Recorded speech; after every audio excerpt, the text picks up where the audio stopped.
నిన్ను వీడని నీడను నేనే అంటున్నట్లుగా ఉంది జగన్ విషయంలో వైఎస్ షర్మిల వ్యవహారం. జగన్ సీఎంగా ఉన్నప్పుడే కాదు, పవర్ కోల్పోయిన తర్వాత కూడా వదిలేది లేదంటూ ఒకదాని వెంట మరొకటి విమర్శలు గుప్పిస్తున్నారు. సెకీ ఒప్పందంలో జగన్ అవినీతిపై అన్ని ఆధారాలు ఉన్నా కూటమి ప్రభుత్వం ఎందుకు మౌనంగా ఉంది అంటూ ప్రశ్నిస్తున్నారు AP PCC chief Sharmila.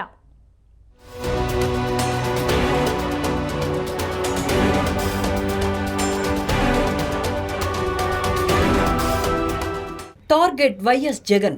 AP PCC chief YS Jagan Chowdary Sharmila లక్ష్యం ఇదేనా అంటే అవుననే అభిప్రాయం వ్యక్తం అవుతోంది. జగన్ సీఎంగా ఉన్నప్పుడు మొదలుపెట్టిన విమర్శలు రోజురోజుకు పదునెక్కుతున్నాయి. చివరకు ఏపీ అసెంబ్లీ ఎన్నికల్లో వైసీపీ చిత్తుగా ఓడిపోయినా, జగన్కు ప్రతిపక్ష నేత హోదా దక్కకపోయిన పరిస్థితి వచ్చినా షర్మిల విమర్శలు మాత్రం ఆగలేదు.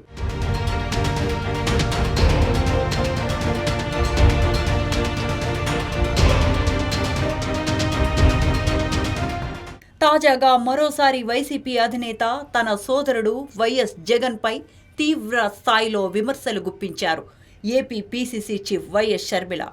సెకీ ఒప్పందంలో పేరు లేదంటూ జగన్ అతి తెలివి ప్రదర్శిస్తున్నారని విమర్శించారామె. నాటి చీఫ్ మినిస్టర్ అంటే జగన్ కాదా అన్నారు. అసలు జగన్ది తెలివా లేదంటే వెర్రితనమా అని ఫైర్ అయ్యారు షర్మిల.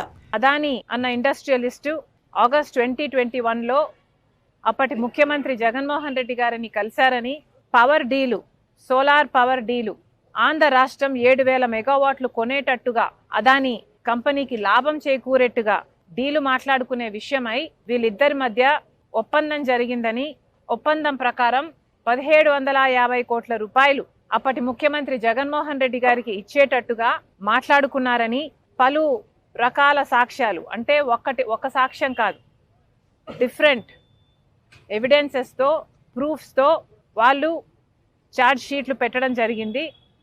వాళ్ళు ట్రయల్ కూడా అమెరికాలో మొదలు పెట్టబోతున్నారు. మరి ఇంత అవినీతి మన రాష్ట్రంలో 2021లోనే జరిగితే మరి ఇంత అవినీతి మన రాష్ట్రమో మన దేశమో ఎందుకు బయట పెట్టలేదు? సౌర విద్యుత్ ఛార్జీలు తగ్గుతుంటే నాటి జగన్ ప్రభుత్వం 25 ఏళ్లకు ఎందుకు ఒప్పందం కుదుర్చుకుందని ప్రశ్నించారు షర్మిల. దీర్ఘకాలిక ఒప్పందాలు ఉండొద్దని గతంలో చెప్పిన జగన్ 25 ఏళ్లకు సెకీతో ఒప్పందం చేసుకోవటంలో ఉద్దేశమేంటి అన్నారు. ఇదే సమయంలో కూటమి సర్కార్పై ప్రశ్నాస్త్రాలు సంధించారు షర్మిల. సెకీ ఒప్పందంలో జగన్ అవినీతిపై అన్ని ఆధారాలు ఉన్నా కూటమి ప్రభుత్వం ఎందుకు మౌనంగా ఉంటోందన్నారు. పక్క రాష్ట్రంలో ₹99 ఇదే పవర్ సప్లై డీలు చేసుకుంటే ఆంధ్ర రాష్ట్రంలోని అప్పటి ముఖ్యమంత్రి జగన్మోహన్ రెడ్డి గారు మాత్రం ₹2.49 డీల్ చేసుకున్నారు. అంటే 50 పైసలకు ఎక్కువ డీల్ చేసుకున్నారు. అది కూడా 25 సంవత్సరాల కోసం ఒకటే లాకిన్, ఇదే ప్రైస్ను లాకిన్ చేశారు. జగన్మోహన్ రెడ్డి గారు ముఖ్యమంత్రిగా వద్దు అని కదా చంద్రబాబు గారికి జనాలు ఓట్లేశారు, గెలిపించారు. మరి అలాంటప్పుడు ఆ ప్రజల పక్షాన నిలబడాల్సిన అవసరం ఇప్పుడు చంద్రబాబు గారికి లేదా? ఇంత అవినీతి జరిగితే, అవినీతి మీద ఆ రోజు పయావుల్ కేశవ్ గారు హైకోర్టు కూడా వెళ్తే మరి ఇప్పుడు కనీసం ఎంక్వైరీ వేయటానికి కూడా మీరు ఎందుకు భయపడుతున్నారని అడుగుతున్నాం. జగన్ హయాంలో కాకినాడ పోర్ట్నే కాదు కృష్ణపట్నం పోర్ట్ను బలవంతంగా రాయించుకున్నారని ఆరోపించారు షర్మిల. గంగవరం పోర్ట్ను పూర్తిగా అమ్మేశారని అన్నారు. వీటిపై సమగ్రంగా విచారణ జరిపించాలని డిమాండ్ చేశారు YS Sharmila.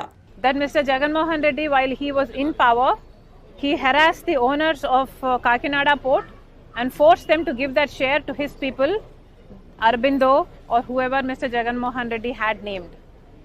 But Congress party is alleging that this harassment, this bulldozing and taking of the shares did not happen only in the Kakinada port.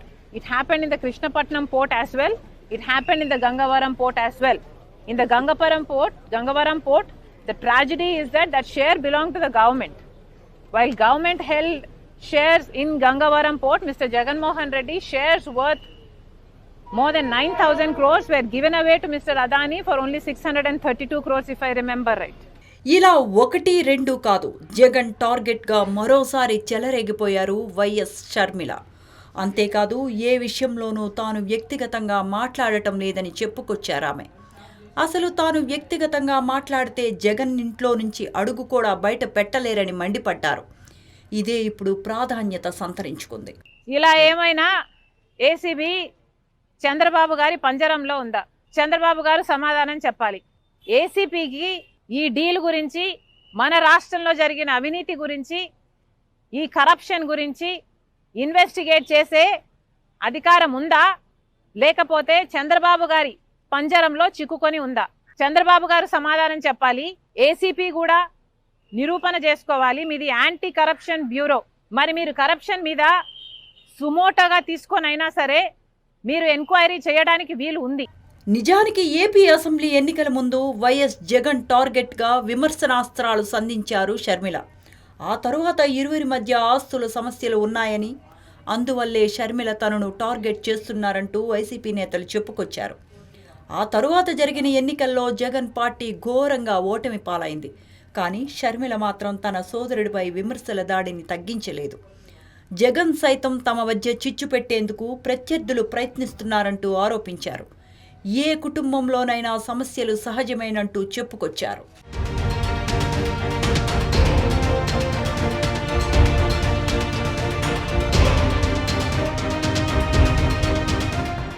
ఇలా ఏ రకంగా చూసినా వైఎస్ షర్మిల మాత్రం నిన్ను వీడని నీడను నేనే అన్నట్లు జగన్ను వెంటాడుతూనే ఉన్నారన్న అభిప్రాయం వ్యక్తమవుతోంది.